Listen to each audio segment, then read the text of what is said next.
Hello viewers, எல்லாருக்கும் வணக்கம். நாம் இந்த வீடியோவில் 21st April 2025 மார்க்கெட் அப்டேட்டை பார்க்கலாம்.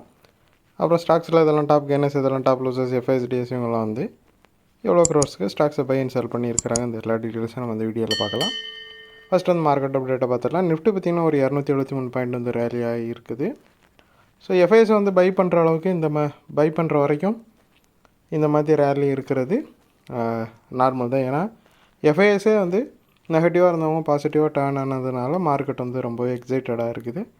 இன்றைக்கி டிஎஸ் வந்து பையர் சைட்டில் தான் இருந்தாங்க. எல்லாமே சேர்த்து நிஃப்டி வந்து நல்லாவே ரேலி பண்ணி விட்டுருக்குது. இருந்தாலும் வந்து வரக்கூடிய காலங்களில் நிஃப்டியில் வந்து கன்சால்டேஷன் நடக்கிறதுக்கான வாய்ப்புகள் நிறையவே இருக்குது. அது நியர் ஃப்யூச்சரில் எப்போ வேணால் வந்து மார்க்கெட் வந்து கொஞ்சமாக கரெக்ட் ஆகலாம். அப்புறம் டாப் கெய்னர்ஸில் பார்த்திங்கன்னா டெக் மஹேந்திரா இருக்குது, ஒரு 66 பாயிண்ட் வந்து ரேலி ஆகிருக்குது. இன்ஃபோசிஸோட Q3 ரிசல்ட் வந்துருந்துச்சு. அது வந்து பார்த்திங்கன்னா மார்க்கெட்டோட முக்கியமாக ஐடி செக்டாரோட சென்டிமெண்ட்டே வந்து ரொம்பவே சேஞ்ச் பண்ணிடுச்சு. ஸோ அதனால் ஐடி ஸ்டாக்ஸ் எல்லாமே நல்லா ரேலி ஆக ஆரம்பிச்சிருச்சு. அதோட இம்பேக்டில் தான் டெக் மஹேந்திரா 66 பாயிண்ட் ரேலி ஆகி டாப் கெய்னர்ஸில் ஃபஸ்ட் இருக்குது. அப்புறம் வந்து ட்ரெண்ட் இருக்குது டாப் கெய்னர்ஸில் செகண்டாக ஒரு 229 பாயிண்ட் வந்து ரேலி ஆகிருக்குது.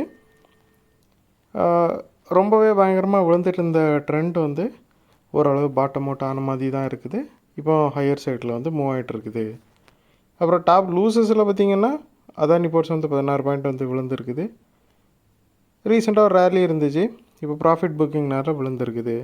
டாப் லூசஸில் செகண்ட் பார்த்திங்கன்னா HDFC லைஃப் இருக்குது, ஒரு 7 பாயிண்ட் வந்து விழுந்துருக்குது. இதுலேயும் பார்த்திங்கன்னா ரீசெண்டாக ஒரு ரேலி இருந்துச்சு, ப்ராஃபிட் புக்கிங்னால இப்போதைக்கு விழுந்துருக்குது. அப்புறம் எஃப்ஐஎஸை பார்த்தோம் அப்படின்னா 4வது கண்டினியூஸ் டேவாக பை பண்ணியிருக்கிறாங்க. 1970 கோடிக்கு வந்து பை பண்ணியிருக்கிறாங்க. டிஎஸ் பார்த்திங்கன்னா 3 நாளாக செல் பண்ணிட்டு இருந்தவங்க ஒரு சின்ன அமௌண்ட்டுக்கு வந்து பையர் சைடில் இருக்கிறாங்க. 246 கோடிக்கு வந்து பை பண்ணியிருக்கிறாங்க அதனால். ஸோ எஃப்ஐஎஸ்டிஎஸ் வந்து மொத்தமாக சேர்த்து பார்த்திங்கன்னா நெட்டாக அவங்க வந்து 2 பேருமே வந்து பைரில் தான் இருக்கிறாங்க. ஸோ இது வந்து ஏறக்குறைய ஒரு 2100 கோடிக்கு மேலே வந்து பை தான் நடந்திருக்குது. அதோட இம்பேக்ட் தான் வந்து மார்க்கெட் இந்த அளவுக்கு ரேலி ஆனதுக்கு காரணம். ஸோ இந்த வீடியோவில் உங்களுக்கு கொடுத்த இன்ஃபர்மேஷன்ஸ் எல்லாம் கண்டிப்பாக ஹெல்ப்ஃபுல்லாக இருந்திருக்கும் நான் நம்பர். இது உங்களோட ஃபியூச்சர் ட்ரேடிங் செஷனுக்கு கண்டிப்பாக ஹெல்ப் பண்ணும். இந்த வீடியோ உங்களுக்கு பிடிச்சிருந்துச்சுன்னா லைக் பண்ணுங்கள், ஷேர் பண்ணுங்கள், மறக்காம சேனலுக்கு சப்ஸ்கிரைப் பண்ணுங்கள். அப்படியே இந்த பெல் ஐக்கானை கிளிக் பண்ணிங்கன்னா டெய்லி அப்டேட்ஸ் தான் கிடைக்கும். தேங்க்ஸ் ஃபார் வாட்சிங், கீப் சப்போர்ட்டிங். நான் இன்னொரு வீடியோவில் உங்களை சந்திக்கிறேன். தேங்க்யூ.